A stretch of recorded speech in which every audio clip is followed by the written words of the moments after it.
Assalamualaikum warahmatullahi wabarakatuh. Salam jumpa dengan penjaga kabar kuburan.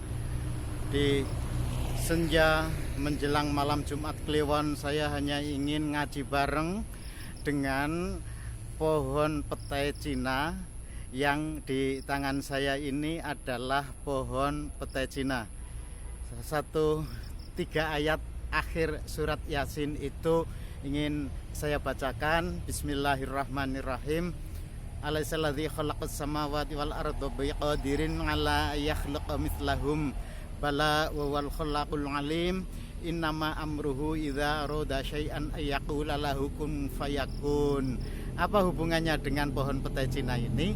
Saya ingin katakan kepada ibu-ibu yang selama ini aktif mengikuti pengajian-pengajian dan mendapat kiriman-kiriman video yang itu adalah video anti Cina, ya.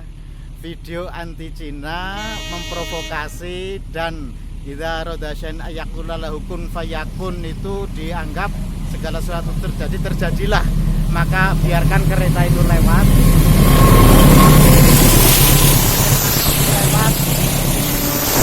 Turjangun itu kadang dimaknai kereta yang akan lewat mengikuti iramanya menuju tujuan. Dan ya, ada hubungan erat antara kereta api, pohon petai Cina, dan tadi akhir surat Yasin yang saya yakin ibu-ibu pengajian itu pasti sudah hafal dengan ayat tersebut.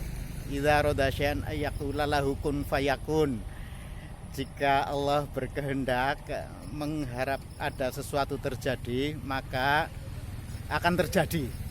Cuma persoalannya itu adalah ketika saya memegang petai Cina dan di sini ada bunga telang, ternyata petai Cina itu bisa berkelindan dengan pohon bunga telang. Itu di situ tanaman petai Cina yang ada di pinggir rel kereta api dibiarkan untuk tumbuh melaksanakan fungsinya.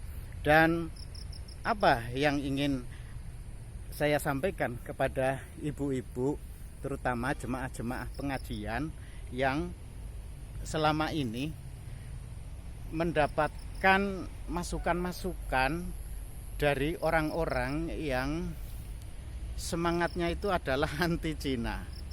Ingat kan petai Cina itu manfaatnya apa? Ibu-ibu tahu, saya yakin. Zaman dulu itu untuk obat cacing. Tetapi ketika sekarang orang sudah sungkan menggunakan ini, maka yang terjadi banyak anak-anak stunting. Ya, itu karena tidak mengkonsumsi ini. Pertanyaannya, mengapa kemelanding, kalau di daerah ini namanya kemelanding atau kelandingan, tetapi bahasa istilah kerennya itu, bahasa Indonesianya justru disebut petai Cina. Kita tidak akan mempersoalkan mengapa itu disebut petai Cina, tetapi dari sisi budaya seperti itu saja. Sebenarnya kita itu dengan Cina, dengan orang-orang Cina itu kan tidak pernah ada masalah. Tapi mengapa sekarang ini banyak orang yang mempermasalahkan itu ketika ibu kota negara Nusantara itu di sana akan dibangun, ada sebagian investasi yang itu ditanamkan oleh Cina, dan sekarang di sana sudah banyak orang-orang yang bekerja, ada sekitar 30.000. Itu orang sudah mengglorifikasi, membesar-besarkan masalah ini, seakan-akan tenaga kerja ini dia tidak akan pulang ke negeri Cina lalu beranak pinak di situ lalu menguasai Indonesia. Itu semangat anti Cina yang itu sangat tidak masuk akal, tetapi ibu-ibu termakan oleh itu. Kenapa? Ya tentu saja karena kita tahu kemarin siapa sih tokoh-tokoh yang disebut kami koalisi selamatkan aksi selamatkan Indonesia atau apalah itu, seakan-akan mereka menghendaki ada kudeta konstitusi mengganti pemerintahan Jokowi yang sah ini untuk diganti dengan pemerintahan menurut versi mereka. Mereka itu siapa? Itu tadi paham-paham khilafah yang menghendaki agar negara Indonesia itu diganti dengan sistem khilafah, dan ini akan dilakukan dengan cara pengerahan massa. Bagaimana mengerahkan massa itu? Dengan provokasi ibu-ibu itu.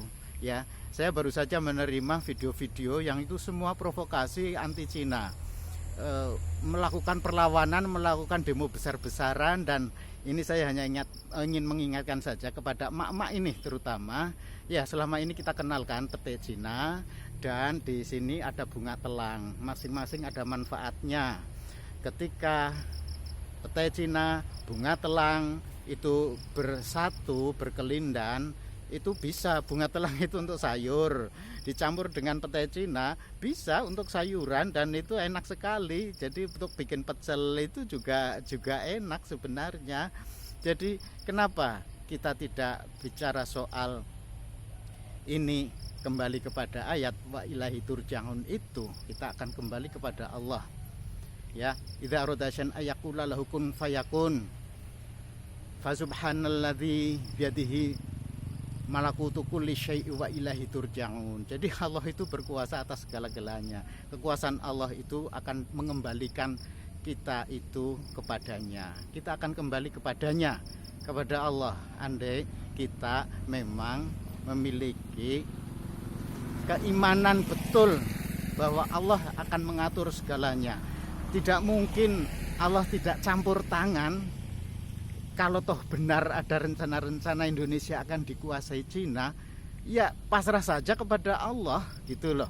Kenapa kita mesti harus teriak-teriak demo Jokowi harus turun? Memangnya kalau Jokowi turun justru tidak Amerika nanti yang menguasai Indonesia? Ya inilah yang, ayo mak-mak, ibu-ibu, kita berpikir agak jernih. Semoga pengajian malam Jumat Kliwon ini membawa kita pada saat baca surat Yasin di akhir ayat itu tadi, coba resapilah maknanya. Insya Allah kita akan senantiasa mendapat petunjuk. Ihdinas siratal mustaqim, siratal ladzina an'amta 'alaihim ghairil maghdubi 'alaihim waladdallin. Wassalamualaikum warahmatullahi wabarakatuh.